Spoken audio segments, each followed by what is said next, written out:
ठकुरानी को राधा रानी को हमारी ब्रज की ठकुरानी को राधा रानी को हमारी ब्रज ठकुरानी को राधा रानी को हमारी ब्रज की ठकुरानी को मिसरी से जाओ मिसरी से मीठो नाम हमारे राधा रानी को मिसरी से मीठो नाम हमारे राधा रानी को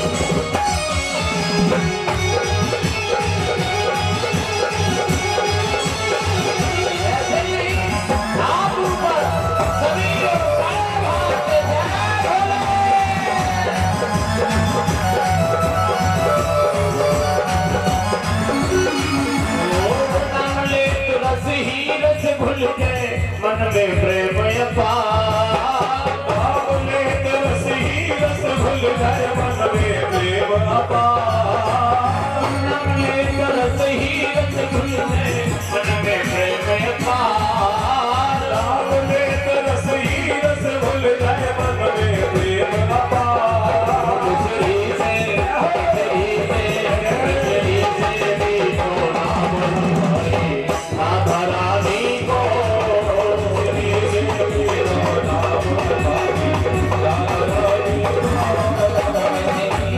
मीठो नाम हमारे राधा रानी को राधा रानी को राधा रानी को राधा रानी को हमारी ब्रज ठकुरानी को राधा रानी को हमारी ब्रज की ठकुरानी को राधा रानी को हमारी ब्रज ठकुरानी को राधा रानी को हमारी ब्रज की ठकुरानी को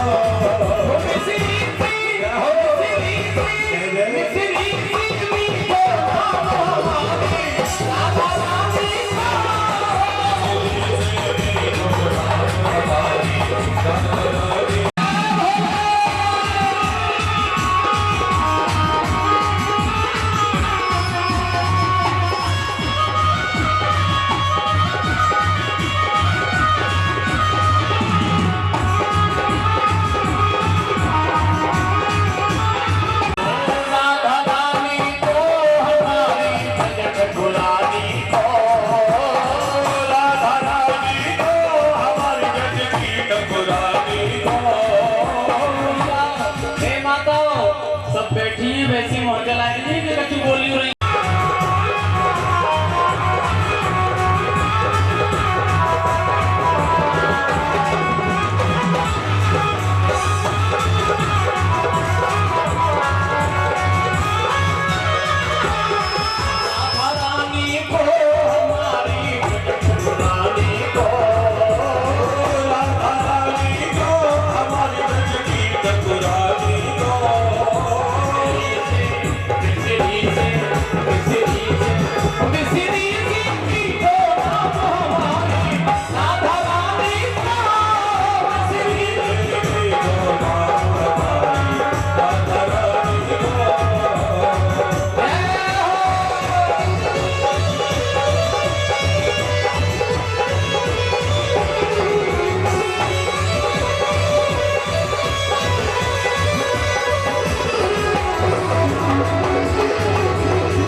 सज्जनों, ये राजवीर सिंह ककुआ वाले के नाती श्रीमान श्री राजवीर सिंह प्रधान जी के मेहमान जी हैं जो विसेरी वाले, उनके भी बहनोई यानी हमारे विपन के बहनोई के बहनोई आए हैं जो पुष्पों का हाथ डालकर सम्मान दे रहे हैं। भगवान उज्जवल भविष्य की कामना दीनानाथ हमेशा इन पर कृपा बनाए रखें, ऐसी को उनसे प्रार्थना है।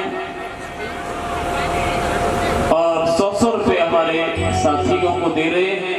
भगवान हमेशा ने लंबी आयु धर्म के प्रत्यय के हाथ हमेशा ऐसे ही बढ़ते रहे। बोलिए गोविंद भगवान की जय। आज एक मनु एक सतरूपा तिनैत जन्मी सृष्टि अनूपा, गोस्वामी तुलसीदास ने लिख डाला विनय मनु और सतरूपा से सृष्टि का सृजन हुआ है। लिखी मोई वेद व्यास की पाई, और एक बाप के दोनों जन्मे भैया ने बहना ब्याई, लिखी मोई वेद व्यास की पाई। ब्रह्मा जी ने ब्रह्मा जी के ही मनु और सतरूपा, तो ब्रह्मा जी पिता हुए ना दोनों के, भाई जिसकी संतान है वो पिता होंगे। प्यास की पाई, सासु की बहन बहू बेटा की, ससुर की बहन बहू बेटा की, सास लगे बह जाई, लिखी मोई वेद व्यास की पाई।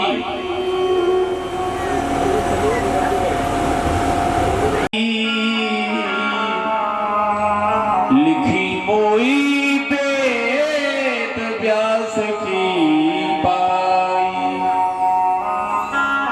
3 महीना को लला पेट में बाप से लड़े लड़ाई, लिखी मोई वेद व्यास की पाई। तो मनु और सतरूपा ने 3 कन्याओं को पैदा किया है। आकुति, देहूति, प्रसूति। आकुति का विवाह रुचि ऋषि के साथ में होता है, और देहूति का विवाह कर्दम ऋषि के साथ में होता है। इन्हीं के घर में कपिल देव भगवान आए हैं। और प्रसूति का विवाह ब्रह्मा जी के मानुष पुत्रों में जो जन्मे थे राजा दक्ष प्रजापति से होता है। तो महाराज दक्ष प्रजापति की 60,000 कन्याओं का वर्णन भी आया है कि राजा दक्ष की 60,000 लड़कियां थी जो 16 ऋषि को भी आई थी। उनमें सबसे छोटी एक थी जिसका नाम था सती। सती का विवाह राजा दक्ष ने भोले बाबा के साथ में कर दिया, और भोले बाबा के साथ में कर दिया। तो एक बार ऐसा हुआ कि राजा दक्ष सभा में बैठे थे, तो गोस्वामी तुलसीदास ने रामचरितमानस में 9756 चौपाइयां लिखी हैं।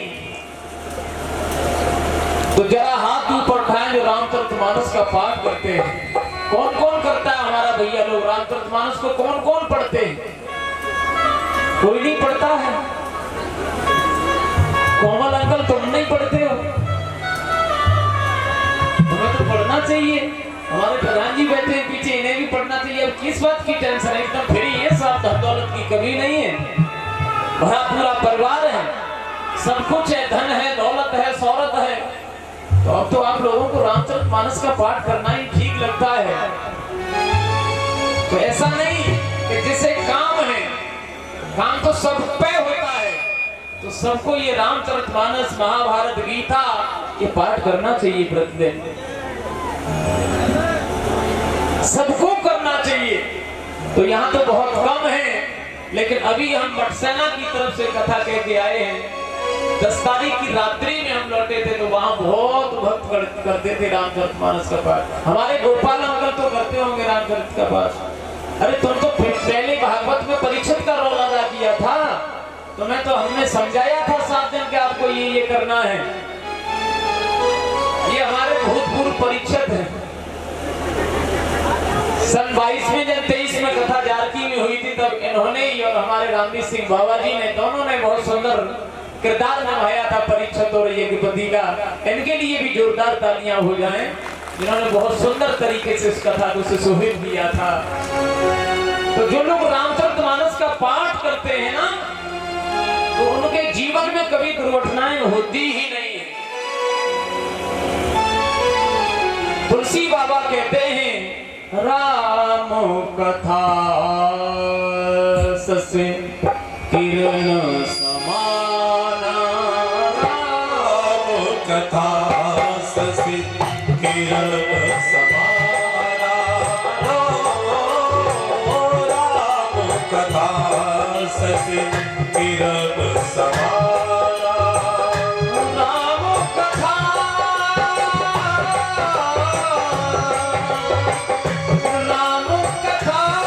ससे किरण समाना, संत चकोर करे जय पाना, संत चकोर सुने गाना, सुने राम कथा।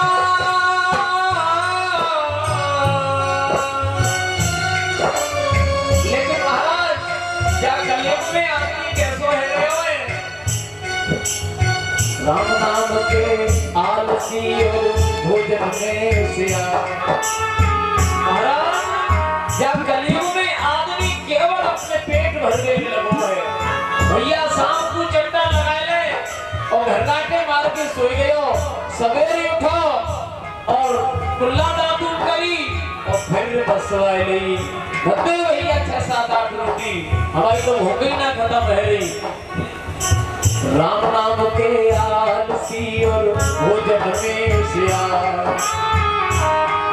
और तुलसी जैसे नरक सो जीवो ये धिक्कार, ओ जीवो है धिक्कार, तुलसी जीवो है धिक्कार, ऐसे संसे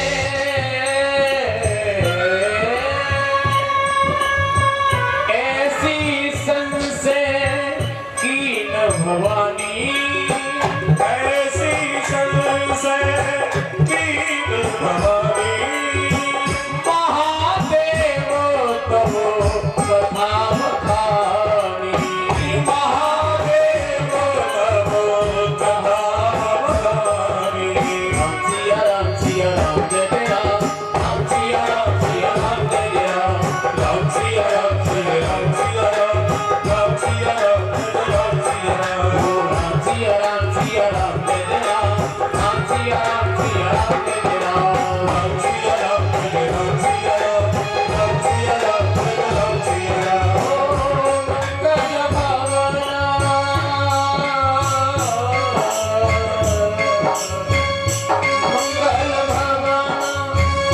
अमंगलधारी, प्रभु सदसरथ अधर बिहारी, प्रभु सुदर्शन बिहारी, प्रभु सुदर्शन बिहारी।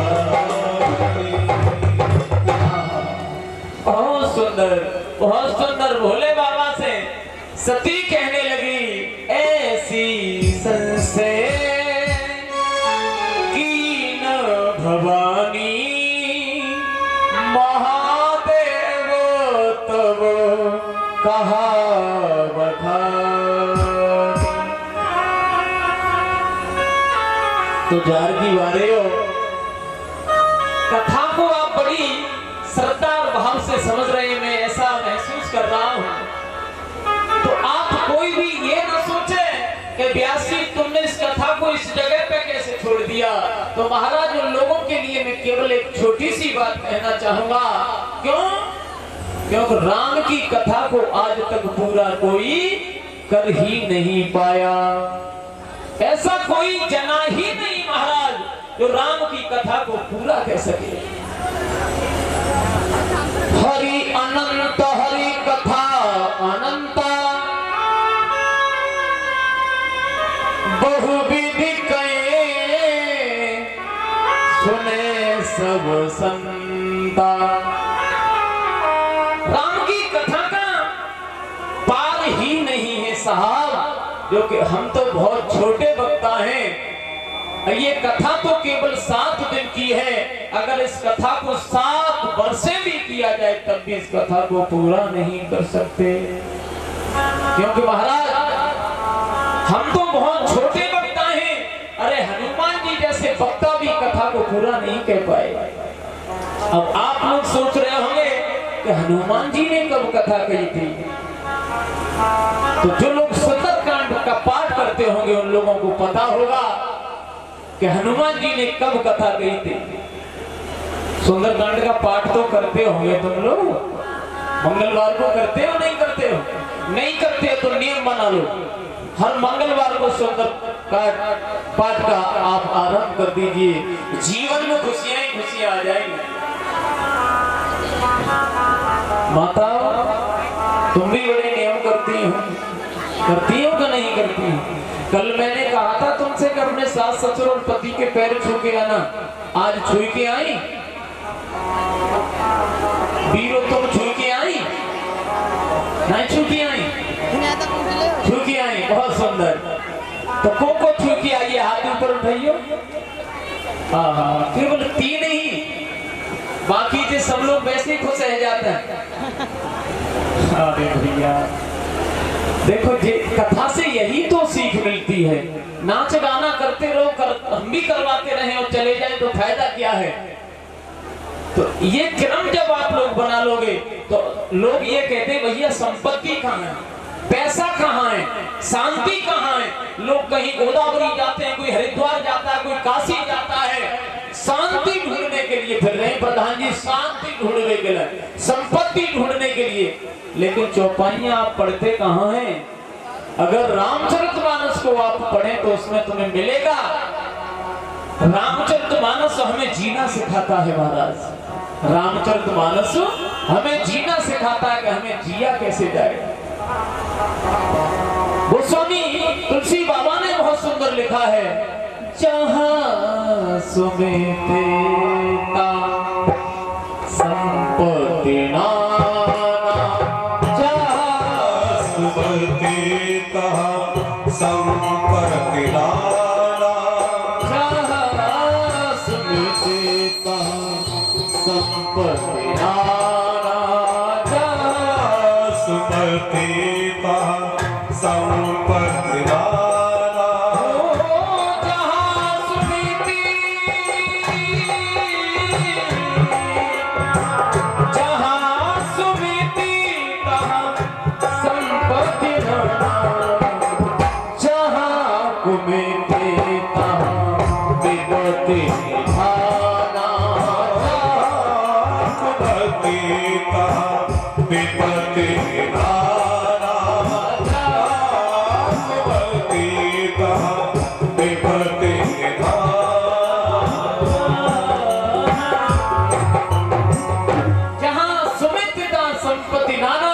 और जहाँ कुमिति वहाँ विपत्ति निधाना। तो असली संपत्ति तो वही है जिस घर में सुमति होती है। हाँ तो अब मैं आता हूँ, मैंने अभी कहा था कि हनुमान जी जैसे भी वक्ता भी राम की कथा को पूरा नहीं कर पाए। तो जो लोग सुंदरकांड पढ़ते होंगे उन्हें मालूम होगा, उसमें एक दोहा आया है। हनुमान जी जब सीता मैया के सामने बैठ जाते हैं और सीता जी से कहा कि हे मां, मैं राम का दास हूं, राम का सेवक हूं। तो सीता को हंसी आ गई। राम, मेरे प्रभु श्री राम के दास और तुम, भला बंदर और इंसान में कैसे सलाह हो गई?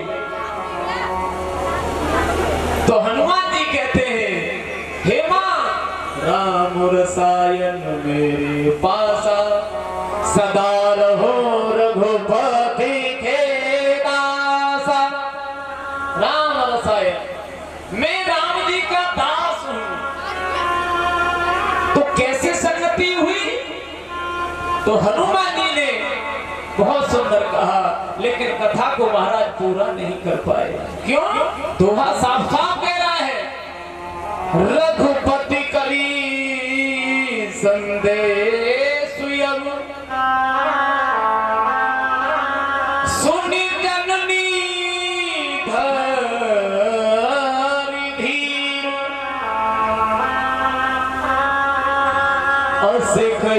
पे गद गद भयो भरे बिलोचननी।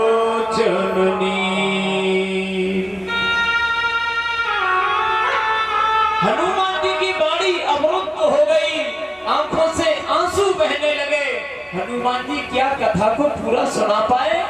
नहीं सुना पाए। तो फिर कथा किसने कही? अरे कथा तो स्वयं राम जी ने कही ना।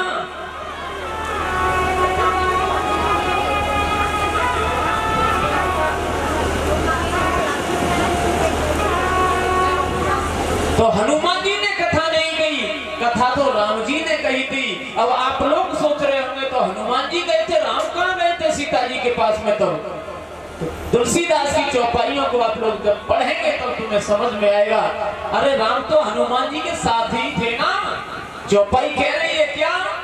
प्रवस नगर कीजे सब काजा, नगर की जय सब काजा, राखे को सलपुर राजा,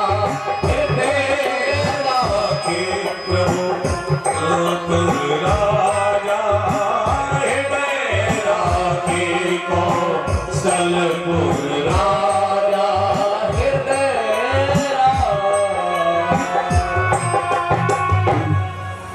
अरे कोमल अंकल, तुमने थैलियों पर भी लिखा देखा होगा। ये चौपाई तो जो ट्रॉली होती है ना, ट्रॉली, उस पे लिखी रहती है प्रभस नगर कीजे सब काजा और हृदय राखे कौशलपुर राजा। किसी गांव में प्रवेश करने से पहले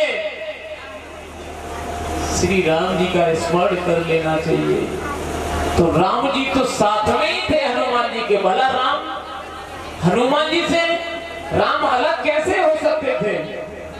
तो कथा किसने कही? कई वियोग राम तब सीता। और सीता नाम हनुमान जी तो लेने से रहे ना। सीता का नाम, अपनी मैया का नाम हनुमान जी कैसे ले लेते? तो फिर नाम किसने लिया? चौपाई साफ शब्दों में वर्णित हो रही है। कहीं वियोग राम तब सीता मोकु भय सकल विपरीता। कहीं वियोग राम तब सीता, कहीं वियोग तब राम सीता, मोकु भय सकल विपरीता। कहीं वियोग राम तब सीता, कहीं वियोग तब राम सीता। तो राम ने ही कथा कही है, मोकु भय सकल विपरीता। क्यों? हनुमान जी नाम ले नहीं सकते थे मां सीता का, तो कथा राम जी ने कही। तो मेरा कहने का मतलब ये है, जब तक हमारी वाणी काम करेगी तब तक हम कथा कहते रहेंगे। यानी मुझ में बैठा भी वही कथा राम कहलवा रहा है, और हजारों में जो तुम बैठे हो तुम्हारे अंदर भी राम बैठा है। तो राम प्यासाए विष्णु रूपाए, आचार पीठ तो उसकी पीठ होती है। इसलिए कोई भी शंका पैदा नहीं करेगा। जब तक हमारी वाणी काम करेगी, जब तक तुम सब लोग काम करेंगे, तो आप कथा सुनते रहेंगे। बोलिए सियावर रामचंद्र भगवान की जय हो। तो गोस्वामी तुलसीदास बाबा बहुत सुंदर लिखे हैं। शुरू हो रही है, कुंभज ऋषि के आश्रम पर पहुंचे हैं। शुरू हो रही है राम कहानी, शुरू हो रही है राम कहानी, शुरू हो रही है राम कहानी, शुरू हो रही है राम कहानी। प्यास लगी है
राम कहानी सुनो रे राम कहानी।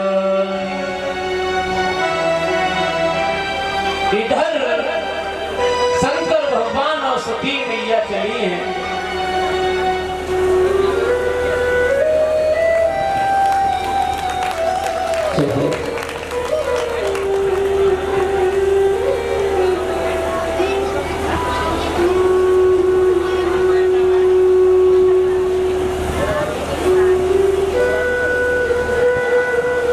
हमारे राजवीर सिंह चक साहब हैं, उनके साले के साले साहब रहमतपुरा वाले आकर के हमारा धनश्री वाले जो हमारा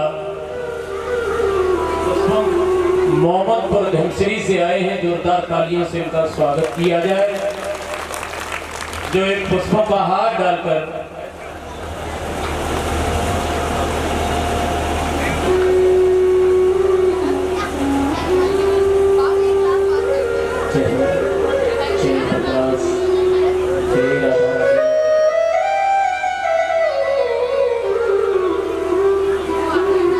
श्याम रामचंद्र की जय हो। तो तुलसी बाबा ने वहां सुना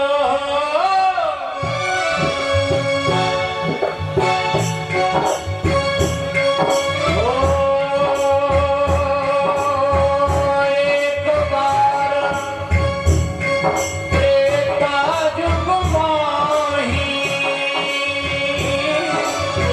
सब गए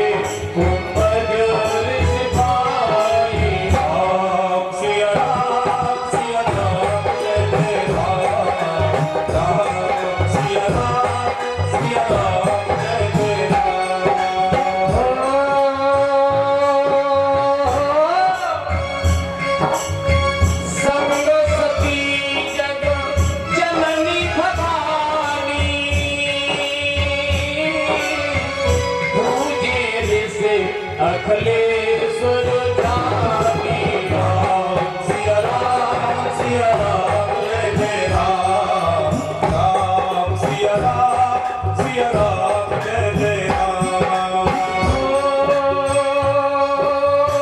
राम कथा जानी राम कथा मन वर जो खानी सुनी महेश परम सुख मानी। अधिकारी जिनको है सत संगत प्यारी। राम कथा के बे अधिकारी जिनको है सत्संगत प्यारी, जिन्हें राम की कथा से सत्संग से प्रेम है।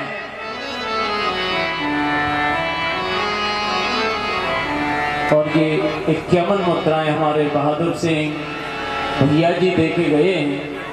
भगवान से कामना करूंगा दीनानाथ हमेशा मेरे अपनों का आशीर्वाद मेरे ऊपर बना रहे, ताकि समाज में मैं सम्मान प्राप्त करता रहूं। बोलिए गोविंद भगवान की जय हो। राम कथा के ते अधिकारी जिनको है सत्संगत प्यारी। राम की कथा के वो ही अधिकारी हैं महाराज जिन्हें सत्संग से प्रेम है। लेकिन सती को राम की कथा ज्यादा देर तक अच्छी नहीं लगी महाराज। क्यों? तुलसी पिछले पाप सु हरि चर्चा न सुहाए, के गाउती लड़ भिड़े कैसी दौड़ उठ जाए। तुलसी पिछले पापों से पिछले प्रारब्ध से राम की कथा में रुचि नहीं रखते हैं। सती ने कौनी मारी कही भोले बाबा अब बहुत समय हो गया, अब चलो, अब हमें कथा अच्छी नहीं लग रही है। जब ये कहा अच्छी नहीं लग रही है तो भोले बाबा ने देरी नहीं की। गोस्वामी तुलसीदास ने लिखा, मुन से विदा मांगे त्रिपुरारी, संग चले चले भवन संग दक्ष कुमारी। अब देखो जानकी वाले भैयाओ, अभी तो तुलसीदास ने चौपाई में लिखी संग सती जग जननी, संग सती जग जननी भवानी, यानी पहली चौपाई में तो तुलसीदास ने सती मैया को जग जननी का दर्जा दे दिया है। और अब क्या लिख रहे हैं, मुनसी विदा मांगी त्रिपुरारी, चले भवन संग दक्ष कुमारी। यानी इस चौपाई से ये मालूम हो रहा है कि तुलसीदास ने दक्ष की कन्या को वर्णित किया है, वो कुछ जननी नहीं बताया, दक्ष कुमारी। आज जैसे ही जा रहे हैं तो महाराज क्या देखा, आगे से राम और लखन आ रहे हैं, और राम लखन जब आ रहे हैं तो राम और लखन को देख करके भोले बाबा ने उन्हें साष्टांग प्रणाम किया है, साष्टांग प्रणाम। और साष्टांग प्रणाम किया तो सती हंसने लगी। अरे भोले बाबा, तुम तो देवादि देव महादेव आराध शिव कालों के काल महाकाल, और तुम इन छोटे छोटे बच्चों को साष्टांग प्रणाम कर रहे हो। बात जमी नहीं महाराज, बात जमी नहीं। भोले बाबा ने कहा, हे सती, यही तो मेरे आराध्य हैं जिन्हें मैं दिनों रात भजता हूं। ये आराध्य हैं, हाँ, इनको आराध्य समझो। एक राम अवधेश कुमारा, एक राम अवधेश कुमारा। क्या मैं ये समझ लूं कि तुम अयोध्या के राजा अवधेश के लड़के का जाप करते हो, या ये समझ लूं कि वो कोई राम है जिसे तुम भजते हो। एक राम अवधेश कुमारा, क्या अवधेश के लला राम को तुम भजते हो? भोले बाबा ने कहा, हे सती, जो तुम्हारे मन में आए वो समझ लो, जो तुम सोच सको वो समझ लो। तो सती कहने लगी, बात कछु जमी नहीं महाराज, देवादि देव आराध्य शिव भोलेनाथ, और इन बच्चों के सामने साष्टांग प्रणाम कर रहे हो, बात जमी नहीं बाबा। भोले बाबा ने कहा, जमे चाहे ना जमे, हम तो इन्हीं को मानते हैं। मेरे प्यारे भक्तों, इधर राम और लखन आ रहे हैं, और राम और लखन, राम बड़े दुखी से दिखाई दे रहे हैं।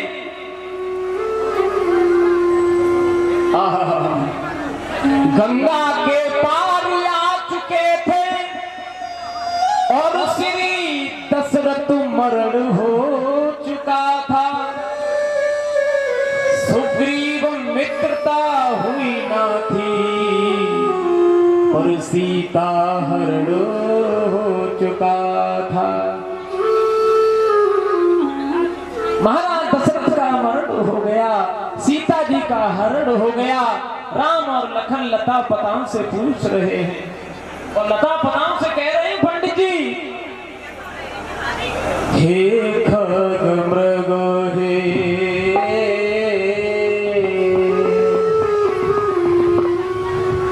हे खग मृग हे मधुकर श्रेणी,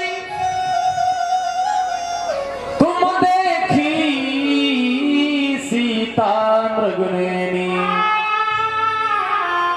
हे लता पताओ, हे वृक्षों, हमें उत्तर दो, तुमने कहीं सीता को देखा है? तो सती के मन में शंका पैदा हो गई कि हे देवादि देव भोलेनाथ, ये कैसे भगवान हो सकते हैं? तो देखो सती को महाराज, देखो जो भी ये स्वागत समारोह चल रहा है, एक तरफ करते गए हमें, देखो कथा को कितनी मेहनत से हम लोग जोड़ रहे हैं, कितनी मेहनत से मैं कथा को जोड़ रहा हूँ, तो कहीं ना कहीं हमें दिक्कत होती है।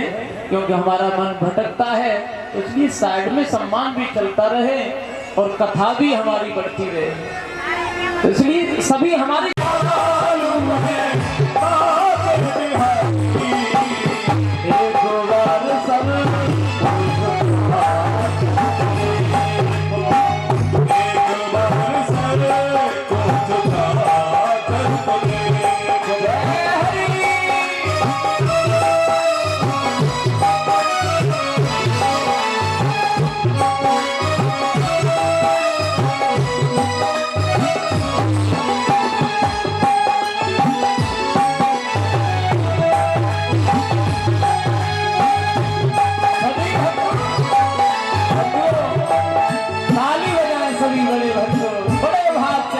करो हाथ ऊपर, सबके हाथ ऊपर, ऐसा लगे कि ये झारखंड नहीं है, ये वृंदावन बन गया है।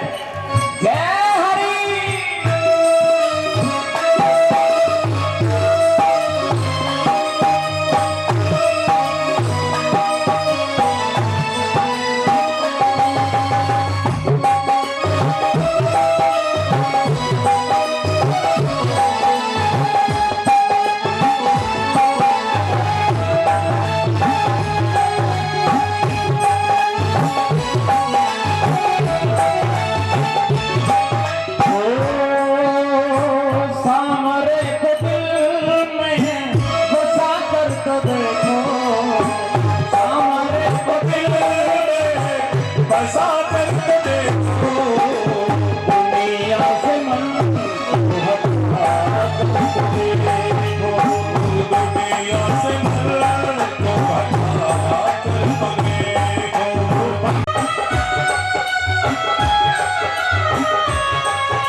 सुनो, इधर सुखदेव मुनि समझाते हैं राजन परीक्षित,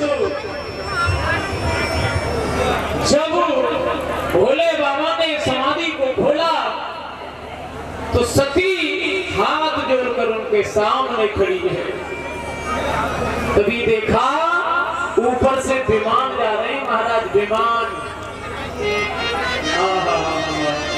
सती बहुत जल्दी कहने लगी बाबा बाबा, हाँ ये विमान कहाँ जा रहे हैं, ये विमान कहाँ जा रहे हैं। भोले बाबा ने कहा सती अभी अभी हमने आंखें खोली है, तुमने फिर अपनी रामायण शुरू कर दी। नहीं बाबा मुझे बताओ ना ये विमान कहाँ जा रहे हैं। भोले बाबा ने कहा सती ये विमान तुम्हारे पिता राजा दक्ष के यहाँ जा रहे हैं। दक्ष के यहाँ?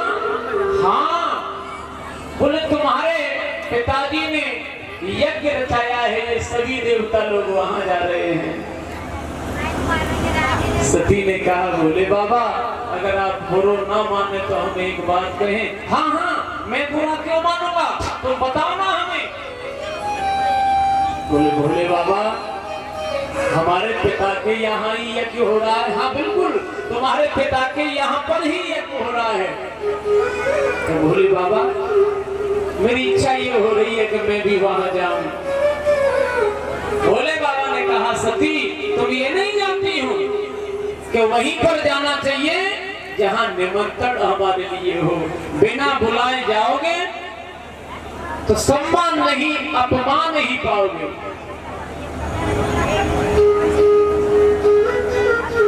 कहा है भैया किसी ने कि बिन मांगे मोती मिले, मांगे मिले न भीख। जो ना मांग रहे भैया बाकी पास सौनी चीजें आ रही है, और जो हमारे पिताई तो हैं, अरे भूल गए होंगे, कोई बात नहीं है। भोले बाबा ने कहा सती तुमने हमारी बात मानी कब है। हमने ये कहा कि ये मेरे राम हैं, मेरे इष्ट हैं, लेकिन तुमने तब भी नहीं मानी थी और तुम आज भी नहीं मान रही हो। भोले बाबा ने कहा कोई बात नहीं है, नहीं मान रही है, चलो ठीक है। तो भोले बाबा ने 2 गढ़ों को उनके साथ में भेज दिया। सती हाँ भला नहीं है। माताओं कभी भी तुम्हारे पति तुमसे कोई बात की मना करें तो तुम्हें मान लेना चाहिए। लेकिन बहुत सी ऐसी बैठी हैं कि पति कितनों नाराज होता रहे कि आज शुक्र बाजार में तो जानो ना है, आज शुक्र बाजार में तो कुछ जानो ना है, लेकिन बुका मार रही है भैया। वो तो शुक्र बाजार में ही जावेगी। तो भैया आज बोला तो शुक्र ही है, क्योंकि मैं घर से आए रहा हूँ तो 2-4 महिलाएं वो मिली रास्ते में, वो मौत कैसे पागल बना रही। शास्त्री जी हाँ मैंने कहाँ जा रही हो साहब इतनी जल्दी।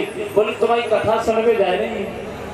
मैंने हमारी कथा सुन रहे? हाँ। तो मैंने की बात परख ली, मैंने क्यों झूठ बोल रही हो तुम, सीधी क्यों ना कह रही कि तुम शुक्र बाजार करने के लिए जा रही है। वास्तव में शुक्र बाजार ही करने गई है, तो बिना मतलब ही साफ झूठ बोल रही है। अरे झूठ वैसे तो बोलना ठीक नहीं है, और अगर कोई हमारा काम कर रहा है या किसी की जान बच रही है तो महाराज झूठ बोल जाओ, बिना मतलब में झूठ बोल रही है। अरे आओ तो भली, ना आओ तो भली भैया, हमें तो कथा कहनी है। आओगे तो अच्छा रहेगा, ना आओगे तो घरे बैठे रहो। तो शुक्र बाजार करने क्यों ना पूछ रही अपने अपने आदमी को, तो जा रही है। तो भोले बाबा ने सोची कि सती तेरो भलो तो जा में ना है, तू जाए तो रही है, लेकिन ना मान रही तो भैया भोले बाबा चुप है। जब मुझे मानती ना है प्रधान जी तो चुप ही में बढ़ाई है। शाम को रोटिन में बहुत फरियत तो है। हाँ तब कहें तैसी मान ले तो ठीक है, पर न मानो तो साहब गड़बड़ ही गड़बड़ है। एक लड़का तो लड़का तो शादी करने के लिए गयो, तो महाराज शादी करने के लिए गयो तो वो लड़की जब विदा है रही तो वो लड़की रोन लगी, और जैसी लड़की रोई तो वो लड़को रोन लगो। सुबह लली ने कहा क्यों रोते हो, तो लड़का ने कहा तुम क्यों रोती हो।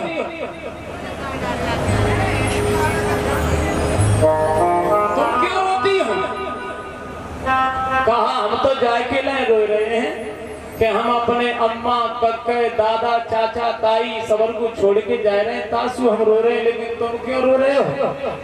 तो लड़का ने कही कि तुम यहाँ वो छोड़ के जा रही हो और हम जासू रो रहे हैं कि घर जाए कि तुम हमारे अम्मा कक्के छुड़वा दी हो, ताके ले हम रो रहे हैं। तो भक्तों सज्जनों, ये बात कुछ ऐसी है कि ये मानती नहीं है। और ये रविंद्र कुमार चक अध्यापक मक्खनपुर जारकी वाले हैं जो यहाँ पधारे हैं, बहुत बहुत स्वागत जो आपने समय दिया। और ये मुकेश आगरा मधुनगर वाले राजवीर प्रधान जी के बहनोई हैं, इन्होंने भी यहाँ पुष्पों का हार डालकर सम्मान दिया है। बहुत बहुत धन्यवाद सभी भक्तों को मेरी तरफ से और व्यास मंच की तरफ से ढेर सारी शुभकामनाएं हैं। आप सभी धन धान्य से फले फूले रहे, भगवान की महती कृपा आपके ऊपर बनी रहे। तो सती ने मानी नहीं, दोनों घर चले हैं संग। तो देखा सती सोचन जा रही है, अरे मेरा बबुला मोते ना बोले तो मेरी महतारी तो बोलेगी बोलेगी, और मैया ना बोलेगी तो बहन तो मेरी बोलेगी बोलेगी, कोई ना कोई तो बोलेगी। और देखो एक बात बताएं भैया, जब बड़ी वैसी होती है हमारी माताएं, वो कहते ना कि खामे आदमी को बजावे भैया। तो ये कुछ ऐसी होती हैं, पैसा तो ले जाएंगे अपने अपने खसमन कहते हैं। देखो खसम शब्द बुरा नहीं है, आप लोग ऐसा न सोचें कि ये गलत है, नहीं। हमारे ब्रज में जाकर के देखो ऐसी बोलती है, वहाँ रसिया बोलती है, रसिया शब्द बोलती है। तो जब पैसा तो ले जा रही है पैते वो माँ से लौट के आ गई, तो दौरानी का जी हाँ धोती तो खूब महंगी पहने हो, का सुना में ये हमने थोड़ू हमारे छोटे भैया ने दे पाई थी 1500 रुपया की आई है साड़ी, 15 से भी जिज्जी तुम्हारा भैया इतना पैसे वालों है। अरे हमारे भैया के पास में का दौलत की कमी है, अब ले भैया पैसा ले जा रही है पे आधे वाले कहते हैं और बजाए रही है भैया। तो ऐसी होती है हमारी ये देवियां। तो देखो मायके में भले भैया भूल जाए, पिताजी भूल जाए, और तो मुझे का कहीं होते तुम्हें मालूम ना माँ जागो बहुत जरूरी है, तुम मालूम ना हमारा भैया बिजी रहे तो बन ना कह पाई तो ना कह पाई। अरे हम इकलौती बहने बना कि हम न जाएंगे तो माँ सबसे ज्यादा बेइज्जती हो जाएगी। तो ये माताएं जाती हैं तो मेरे भैया तुमसे कहूंगा कभी भी अपनी बहना को निमंत्रण देना मत भूलना। अरे बहन कितनी बड़ाई करती है तुम लोगों की, कछु न होगा लेकिन बहन तो भैया की बड़ाई करेगी कि नहीं करेगी।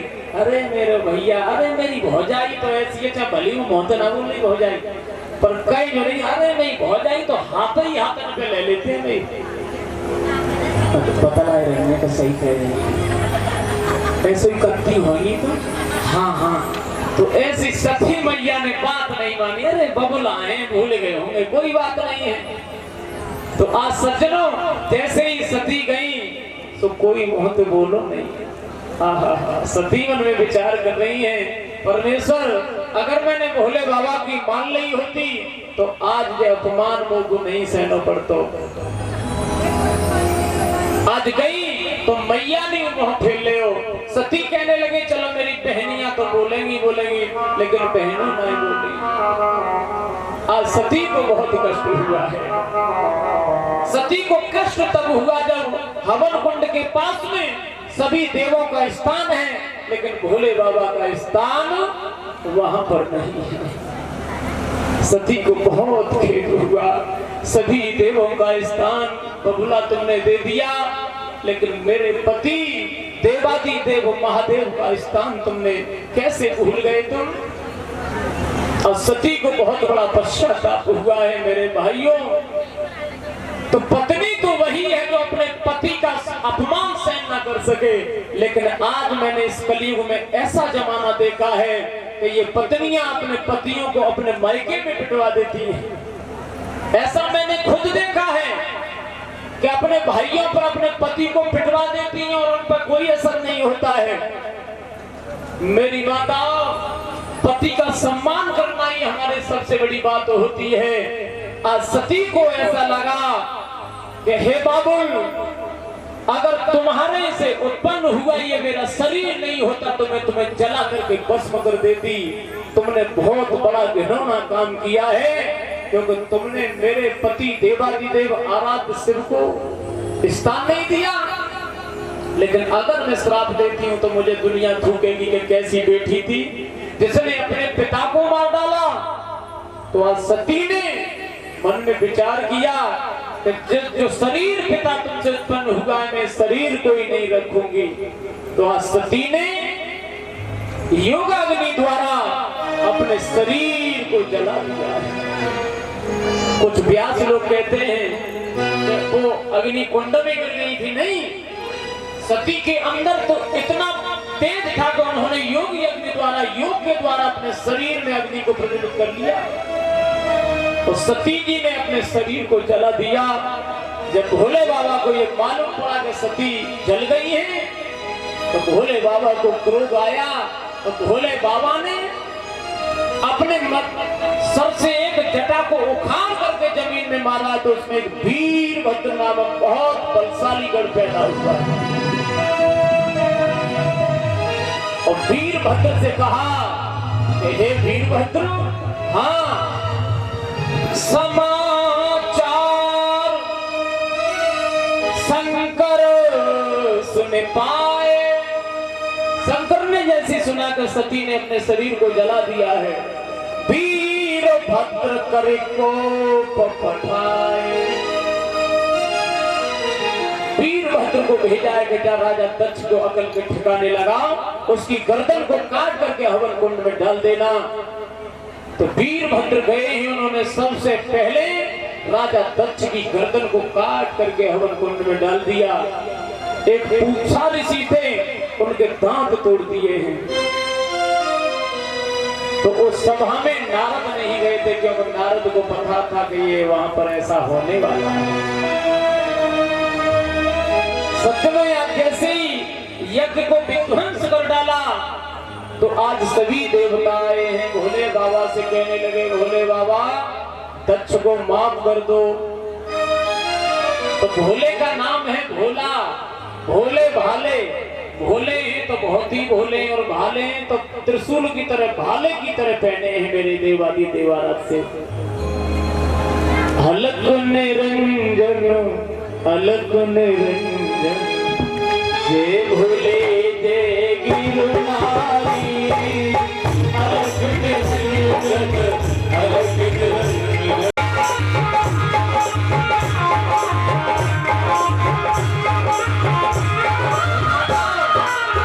कौन कौन पशुपति नाथ का व्रत करती हूँ? पशुपति नाथ का व्रत कौन कौन करती हूँ? पंडित। जय भोले जय गुरुनारी, अलग निरंजन, अलग निरंजन, अलग निरंजन, जय भोले जय गुरुनारी, भोले जय गिरनारी, जय भोले जय गिरनारी, जय भोले जय गिरनारी,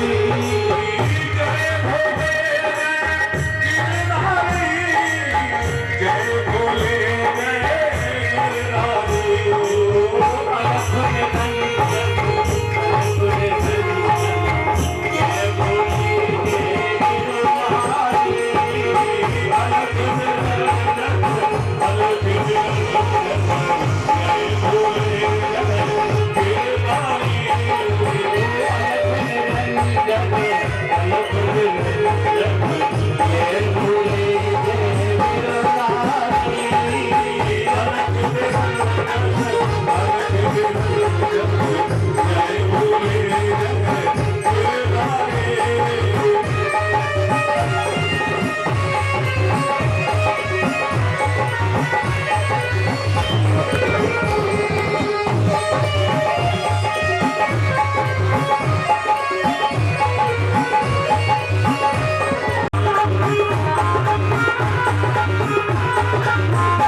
के जो भोले के भक्त हैं, देवादी देव आराम को कौन कौन मानता है?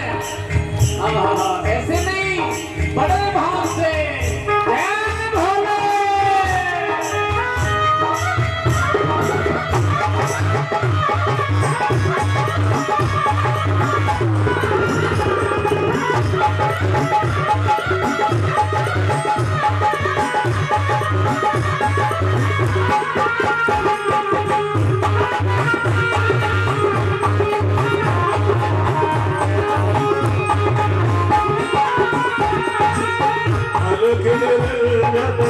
अलख निरंजन जय भोले जय गिरनारी। अलख निरंजन जय भोले जय गिरनारी। अलख निरंजन अलख निरंजन जय भोले जय गिरनारी।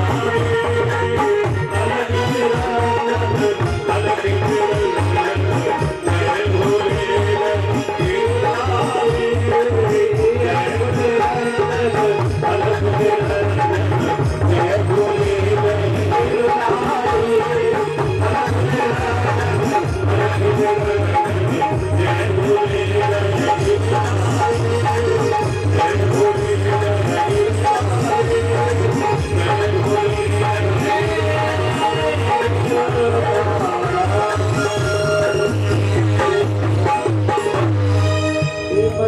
बड़ी देर में उठी हो, कितनी देर लगा होती हो?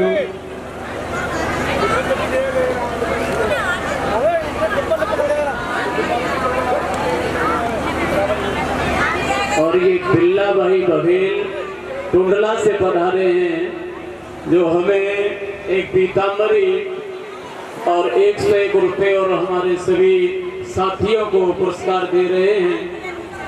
हमेशा भगवान इन पर कृपा बनाए रखे। दीनानाथ बोलिए गोविंद भगवान की जय हो। आज मेरे प्यारे इधर भोले बाबा से कहा, भोले बाबा दक्ष तो मूर्ख है ही है, तुम उसकी पूसा ऋषि के जो दांत तोड़ दिए थे उन्हें भगवान ने वरदान दिया कि सबसे पहले घर में यदि भोग लगाया जाएगा तो सबसे पहले तुम्हें ही मिलेगा। तो तुमने देखा है जैसे पूजा पाठ को जो हो तो कोमल अंकल तो सबसे पहले हमारी माताएं खोटने बाद चूल में चढ़ावती है ना चढ़ावती, तो ये पूसा ऋषि से जिनके दांत नहीं है इन्हें भोग बिना दांतों के ही मिलता है सबसे पहले। तो आज भोले बाबा ने राजा दक्ष के यज्ञ को विधिवत तरीके से संपन्न कराया है। मौसम खराब होने के कारण थोड़ी संक्षिप्त कथा है। और भाइयों कलश वाली कन्या, कलश वाली महिलाएं और कन्याएं खड़ी हो जाएं। तो देखो महाराज ये है कि ये महीना जो है ये आंधी का और बारिश, ऐसे ये मई जून का महीना जहाँ पर पवन शोर करेंगे। तो आज सती ने मरने के बाद पर्वतराज राजा हेमांचल के यहाँ जन्म लिया है। और राजा हेमांचल के यहाँ जब जन्म लिया इधर भोले बाबा जाकर के समाधिस्थ हो जाते हैं। अच्छा भोले बाबा जैसे सिस्टम में समझ में बहुत अच्छो आओ, दुनिया से कोई लेनो देनो ना है। जब कभी मूड खराब हो तो समाधि में बैठ जाओ, साहब कलेश खत्म। और भोले बाबा तो समाधि फिर 1-2 दिन की नाई लेते, फिर तो भोले बाबा समाधि हजारों जाए के समाधि ले, बात खत्म। तो भोले बाबा तो जब तारक नामक असुर देवताओं को परेशान करने लगा, अब तो देवता भागे भागे गए। ब्रह्मा जी अब क्या करें, ये दैत्य तो हमें बहुत परेशान कर रहा है। ब्रह्मा जी ने कहा देवताओं चलो कहाँ, विष्णु जी के पास में। बोले वही समस्या का समाधान निकालेंगे। तो आज समस्त देवता गए हैं। तो विष्णु भगवान ने कहा कि हे देवताओं जे असुर ऐसे नहीं मरेगो, तो कैसे मरेगो? बोले जे असुर भोले बाबा की जो संतान पैदा होएगी तब जा असुर को बध होगो। देवता लोग कहाँ लगे ले भैया, भोले बाबा समाधि पे बैठे और जे कह रहे हैं कि भोले बाबा के बालक होगो, शादी होगी, तब तक तो हमारी जीव ही न करे आवे, असुर हमें मार डाले हो भैया। तब कछु होए तो भोले बाबा को मनाओ कैसे जाए? भोले बाबा तो समाधि में है। अब भैया समाधि को तोड़वावे। बोले एक आदमी समाधि को तोड़वा सकता है, वो कौन है? बोले कामदेव को बुलाओ। कामदेव भोले बाबा की समाधि को सज्जनों तोड़वा देगा। तो कामदेव से कहा कि हे कामदेव, तुम भोले बाबा की समाधि को भुलवाओ। तो कामदेव ने कहा भैया कछु लोग ऐसे होते हैं, देखो रावण जानता था कि राम के हाथों से मेरी मृत्यु है, तो रावण जानता था कि राम के हाथों से मारा जाऊंगा तो राम के साथ साथ मेरा भी नाम लिया जाएगा। ऐसे ही कामदेव भी जानता है कि भोले बाबा की समाधि को तोड़वाना मौत को दावत देना है। लेकिन कामदेव गए हैं। उस कामदेव की माया ने सूरज के अंश ढांप डाले, जाकर के देव के पास में वो बन सबई रंग दिखाए डाले। कामदेव ने बहुत सुंदर ऋतु को बना दिया, फूलों का एकदम खुशबू आ रही है, बहुत सुंदर मौसम बना दिया। और कामदेव बाणों की नोक चलाने लगा। आहा, भोले बाबा समाधि में बैठे ही कामदेव मानता नहीं है। तो आज कामदेव ने जब हद कर दी तो भोले बाबा की समाधि खुली, तो तीसरा नेत्र खुला है महाराज। और जैसे ही तीसरा नेत्र खुला तो कामदेव जल करके भस्म हो गया। बोलिए देवाली देव महादेव की जय हो। कामदेव जल करके भस्म हो गया। और कामदेव जब जला तो कामदेव की पत्नी रति आई है। रति कहती है भोले बाबा, मैं अपने पति के बिना कैसे रहूंगी भोलेनाथ। भोले बाबा ने कहा कि हे रति,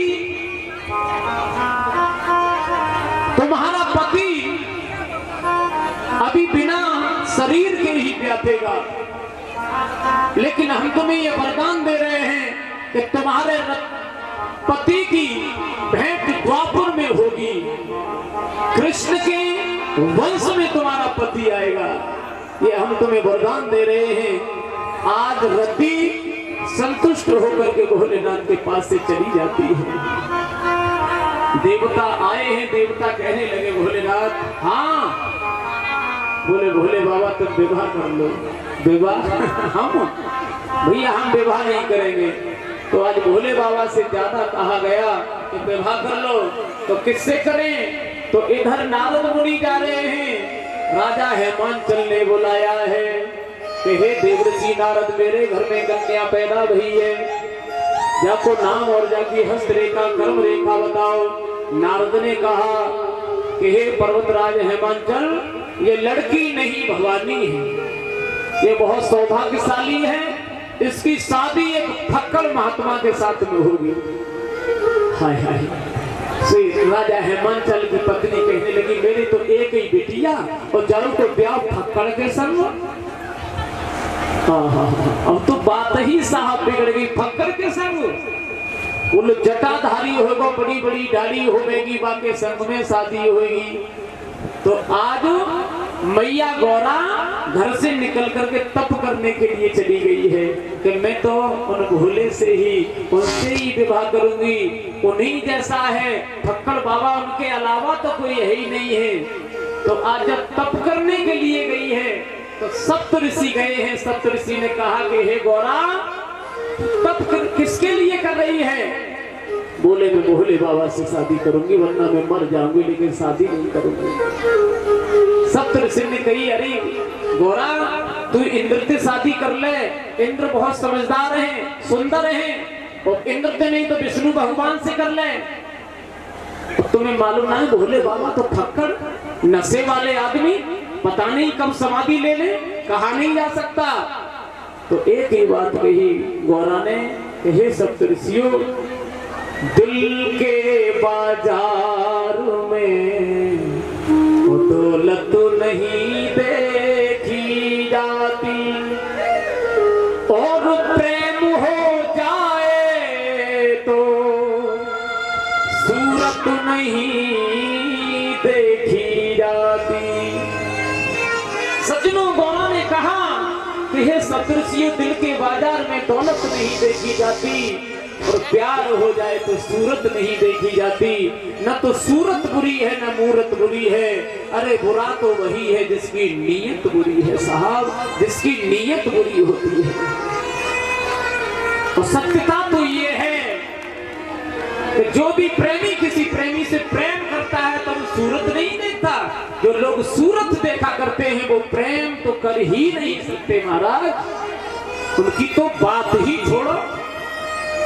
प्रेम करने वाला कभी सूरत मूरत को नहीं देखता है, वो तो अपने प्रेमी के वात्सल्य और प्रेम को महसूस करता है। प्यार होना ये 100% होता है, जिसमें 50-50% होता है। सप्त ऋषियों से कहा कि हे ऋषियों, में शादी करूंगी तो भोले बाबा से। और सत्यता तो ये है गोपाल अंकल, ये संसार किस पे टका है? ये संसार किस पे टिका है? ये संसार पूरा प्रेम पर ही टिका है दादा, प्रेम पर। Love is the foundation of the world. ये प्रेम पर ही संसार टिका हुआ है। जिस दिन ये प्रेम खत्म हो जाएगा उस दिन ये संसार खत्म हो जाएगा। प्रेम तो भगवान का स्वरूप होता है। प्रेमी लोग इस प्रण पे जिया करते हैं, और प्रेम के नाम पे बलिदान दिया करते हैं। प्रेम की लीला में कहां तक कहूं, मेरे शब्द कम पड़ जाएंगे, लेकिन प्रेम कम नहीं हो सकता। आज सप्त ऋषियों ने हाथ जोड़े, कहा गौरा हमें क्षमा कर देना, हम तो तुम्हारी परीक्षा लेने के लिए आई थी। आज भोले बाबा से जाकर के कहा, हे भोले बाबा, राजा हेमांचल की लड़की तुमसे बेफना मोहब्बत करती है, वो तुम्हारे लिए तड़प रही है, उससे शादी कर लो तुम। तो भोले बाबा ने कहा चलो भैया, वैसे तो हमें शादी आदि में कोई इंटरेस्ट है ही ना है, क्योंकि हम तो भजन करने वाले हैं, लेकिन कह रहे हो तो शादी कर ले। तो भोले बाबा, तो राजवीर सिंह जी, जब शादी होती है तो सबसे पहले किस चीज की जरूरत पड़ती है? देखो, गांव के नाते ये राजवीर सिंह के चाचा हम लगते हैं, ये हमारे भतीजे लगते हैं। राजवीर सिंह जो है ये भतीजे लगते हैं। और ये अब क्या कहें, जीव हमसे चाचा कहते हैं और इनकी औलादे है चाचा कहते हैं। लेकिन भैया कोई बात नहीं, यही तो प्रेम होता है। वास्तविकता तो यही है कि हमारे इस चक समाज में लोग मुझसे बहुत ही जुड़े हैं, बहुत ही प्रेम करते हैं। और चक समाज क्या, एक बात कहूं भैया, थोड़ी कड़वी लगेगी, मेरे अपनों ने मेरा साथ कहीं तक नहीं दिया है, लेकिन मेरे चक समाज ने और मेरे जाट समाज ने तो मेरा इतना सहयोग किया है कि उनकी मैं अगर प्रशंसा करूं तो मेरे शब्द बहुत नीचे पड़ जाएंगे। क्योंकि जब सन 2022 में जब 23 में कथा हुई थी, तो इन्हीं लोगों ने, हमारे गोपाल अंकल, हमारे प्रधान जी, हमारे कोमल अंकल, हमारे बहादुर अंकल, इन सब लोगों ने, हमारे धर्मवीर बाबा, इन सब ने मिलकर के मुझे इस व्यास गद्दी का अधिकारी बना दिया था। तो बहुत बहुत स्वागत है सभी गांव के लिए। जोरदार तालियों से मैं अभिवादन करना चाहता हूं कि आज इस गांव में पुनः मुझे दोबारा से मौका मिला है। तो इसीलिए सिद्धार्थ की सब लोगों के चरणों में प्रणाम है, आप लोगों का वंदन और अभिनंदन करता हूं कि आप लोगों ने मुझे इस मंच का अधिकारी बना दिया। इससे बड़ी बात और क्या हो सकती है भाइयों। अच्छा लगता है जब कोई अपने अपने साथ हो जाते हैं, क्यों? अपने तो अपने होते हैं, अपनों का साथ में मिलता है तो मेरा दिल गार्डन गार्डन हो जाता है। प्यारे, बहुत बहुत धन्यवाद है सभी को। आज भोले बाबा की शादी हुई है, तो राजवीर सिंह जी, सबसे पहले जब शादी होती है तो किस चीज की जरूरत पड़ती है दूल्हा को? कितने दिन हो गए तुम्हारी शादी को? बहुत दिन हो गए, अब तो तुम नाती नता के रह गए हैं। तो हमारे परिचित महाराज श्रीमान सोपाल सिंह जी बैठे, जिनकी बहुत उम्र रहेगी। तुम्हें मालूम है सबसे पहले काजर में पड़ते शादी में? मैनू ना मालूम, डोकरी कह रही है, तुम कच्चू ना मालूम। सबसे पहले हमारी सुध में सबसे पहले हल्दी की जरूरत पड़ती है महाराज, हल्दी की जरूरत पड़ती है। अब हल्दी कहाँ से लाई जाए भोले बाबा के लिए? तो दो भूतर आ गए और भाजे भाजे मरे मराएगी। मरगट में थे और राख ले आए और भोले बाबा की चांद पे थी पटक दी। अब तो भोले बाबा वैसे ज्यादा सुंदर लग रहे, तो भैया और ज्यादा सुंदर लगने लगे, और ज्यादा हैंडसम लगने लगे। भोले बाबा हाँ तो कर कहने लगे, भोले बाबा बहुत सुंदर लग रहे हो, मेरे भोले बाबा को कोई नजर न लग जाए, मेरे भोले बाबा को कोई नजर न लग जाए। ए भैया हाँ काली मिर्ची डालते हैं, भोले बाबा को नजर न लग जाए। भोले बाबा ने की काय को मजाक क्यों उड़ाए रे भैया, मैं इतना सुंदर लग रहा हूँ? बोले बहुत ही सुंदर लग रहे हो। अब एक बात बताए भैया, जैसो संग होगो वैसे ही तो सब काम होगो, और सभी भूतरा तो सभी अपने आप को सुंदर लग रहे हैं, और भोले बाबा हमसे ज्यादा सुंदर लग रहे हैं। अब भैया फिर कहते बतबते अब कंगन कहाँ ते लाओ जाए, कंगन कहाँ ते लाओ जाए? सो एक स्यापनिया में ही घूम रही, तो स्यापनिया होता है कि कलाई लपेट दी और बड़ों से बिच्छू दे दो वापस। लो भैया ये कंगन बंद गो। और जैसी भैया बारात की कही गई कि भैया सब लोग अंत कहती हो, सब लोग बारात में चले भोले बाबा की बारात में। हाँ भोले बाबा की बारात चली तो भोले बाबा के दो गढ़ और हैं, शुक्र और शनिचर। तो भैया जैसी बारात चली है तो निकरोसी निकलते तो जो माताएं बहनें बहुत ही गीत गावती है, गावती हो ना गावती सब